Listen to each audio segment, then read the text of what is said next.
Hello students.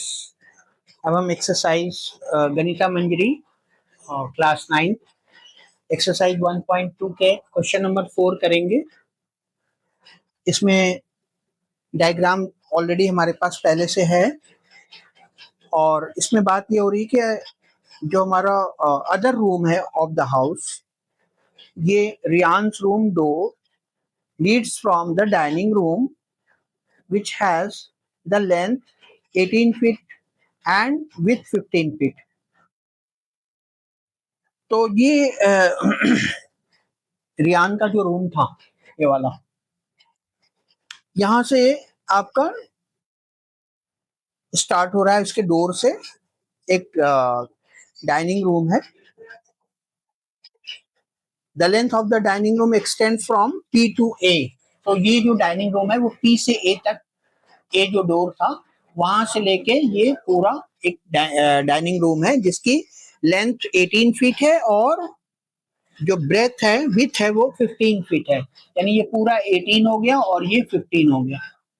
और इसका कुछ हम नाम दे देते हैं। सपोज टी, कुछ ऐसा नाम दे देते हैं, टी यू। और इसको, ये हमारा ए और पी ऑलरेडी है। क्वेश्चन जो प्रीवियस क्वेश्चन में मार्क था हमारा पॉइंट पी और ए, तो पी से इस एक्सटेंड होके ए तक जा रहा है ये, जो कि डाइनिंग रूम है। अब इसमें ये कहा जा रहा है कि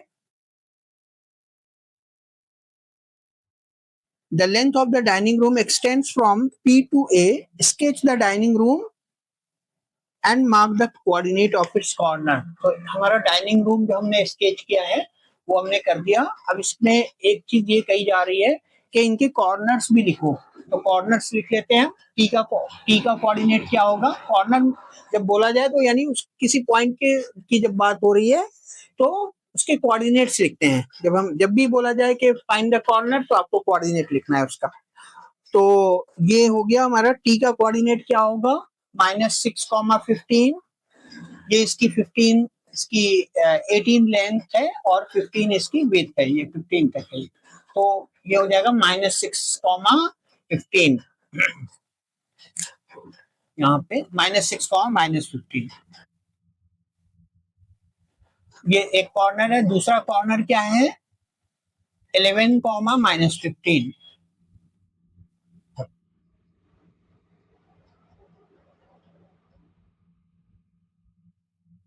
11,-15। और इसके जो थर्ड कॉर्नर है वो हमारा क्या होगा? 11,0। सो ये जो कॉर्नर है हमारा 11,0। और जो फोर्थ कॉर्नर है ये वाला पी, इसका कोऑर्डिनेट ऑलरेडी आपके पास यहाँ लिखा हुआ है -6,0। सो ये कॉर्नर्स हैं, इसको हम लिख लेते हैं। टी का कोऑर्डिनेट हो गया -6,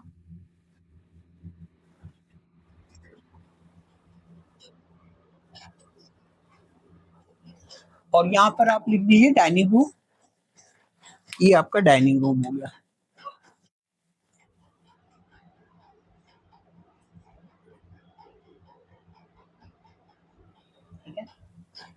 तो इनके कोऑर्डिनेट्स लिख लें। पहले तो हम ये लिख दें कि ये डाइनिंग रूम हमने किस चीज कैसे रिप्रेजेंट किया है? T U A P. T U A P is the required dining room। अब उसके कॉर्नर्स लिख लेते हैं। तो टी का कोऑर्डिनेट हो गया -6, -15। यू के कोऑर्डिनेट हो गए 11, -15। यस। बी, ए का कोऑर्डिनेट हो गया 11, 0। और ये पी का कोऑर्डिनेट क्या है? ये कॉर्नर्स हैं -6, 0। तो इस तरह से ये फर्स्ट पार्ट का आंसर हो गया, फर्स्ट पार्ट। अब हम आते हैं सेकंड पार्ट पे, और सेकंड पार्ट में हम देखेंगे इसको मिटा देते हैं। सो अब हम सेकंड पार्ट कर लेते हैं। जो डाइनिंग टेबल है उसका साइज दिया हुआ है, जो हमें प्लेस करना है precisely in the centre of the dining room.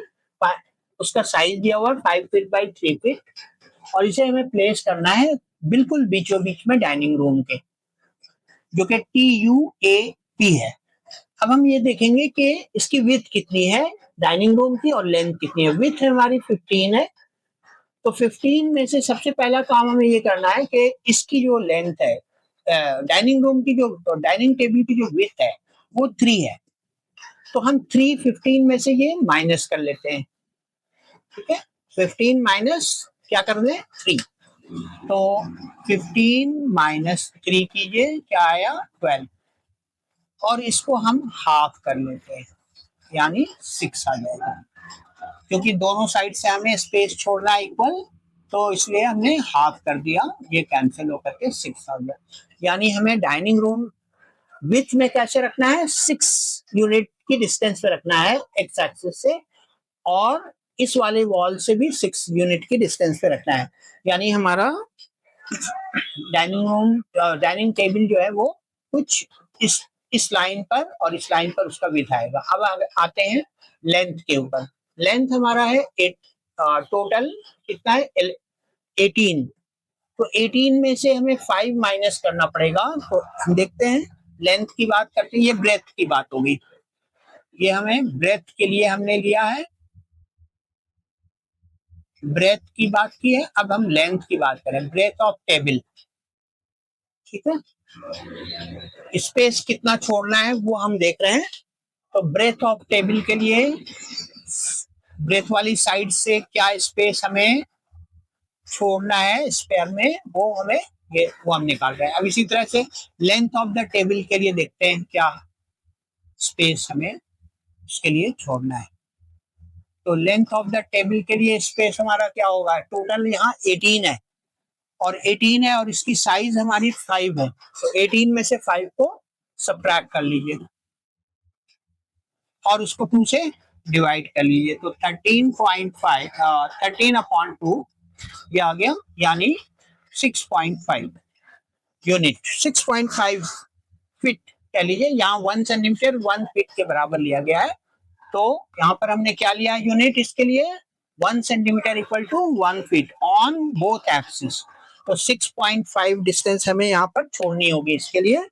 तो हमारा पॉइंट कहाँ आएगा, देखिए 6.5 यहाँ से छोड़ेंगे तो कहाँ आएगा, ये 6 है, तो ये कुछ यहाँ पर आएगा ऐसा।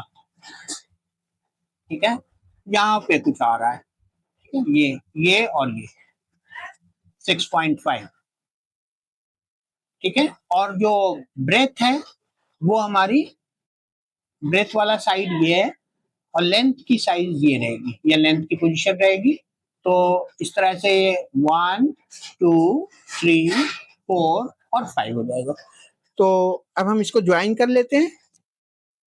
इसके कॉर्नर्स जो डाइनिंग टेबल है इनके कॉर्नर्स को ज्वाइन कीजिए, तो कुछ ऐसा आएगा, बिल्कुल सेंटर में ये होगा टेबल की पोजीशन।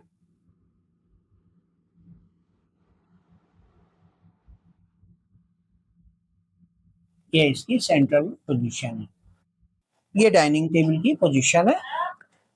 तो इसको हम कुछ दे देते हैं नेम यहाँ पर, और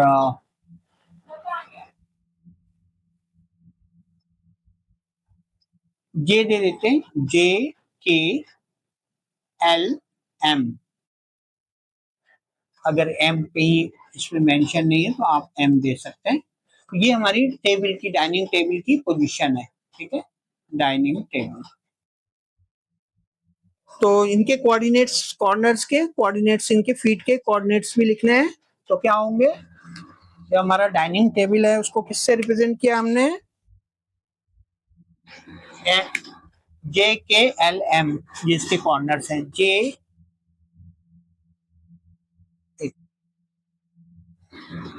so the dining table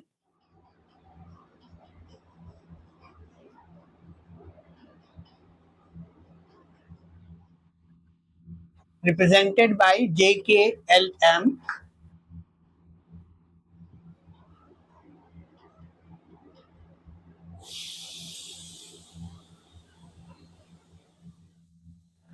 so the dining table represented by JKLM,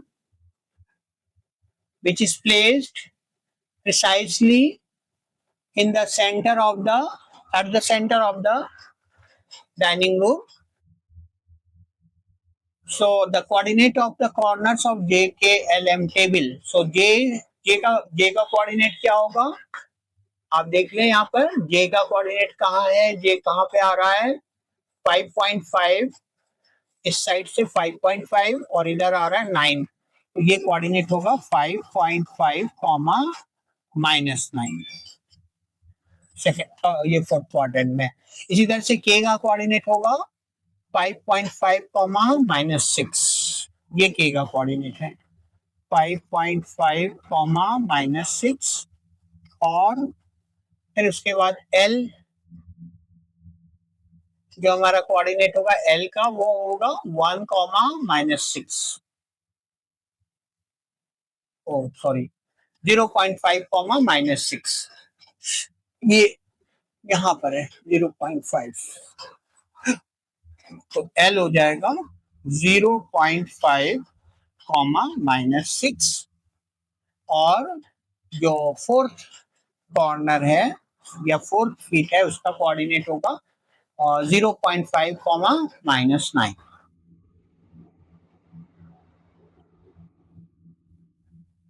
उम्मीद है कि आपको समझ में आ गया होगा कैसे हमें प्लेस करना है। हमें इक्वल डिस्टेंस छोड़नी है दोनों वॉल से, तभी वो सेंटर में प्लेस होगा, और उसका सिर्फ सिंपल सा तरीका यह है कि उसकी ब्रेथ में से जो विड्थ ऑफ द टेबल है वो माइनस करके 2 से डिवाइड करेंगे तो उसकी पोजीशन आ जाएगी वॉल से। इसी तरह से लेंथ में से टोटल लेंथ जो थी वो उसके रूम की, उसमें से हमने लेंथ की टेबल की लेंथ माइनस करके और 2 से डिवाइड किया तो दूसरी साइड से जो पोजीशन है इक्वल डिस्टेंस वो आ जाएगी। तो इस तरह से हमें ये चारों कॉर्नर्स टेबल के मिल जाएंगे, उनके कोऑर्डिनेट्स मिल जाएंगे। ये आपका क्वेश्चन नंबर 4 कंप्लीट हो जाता है।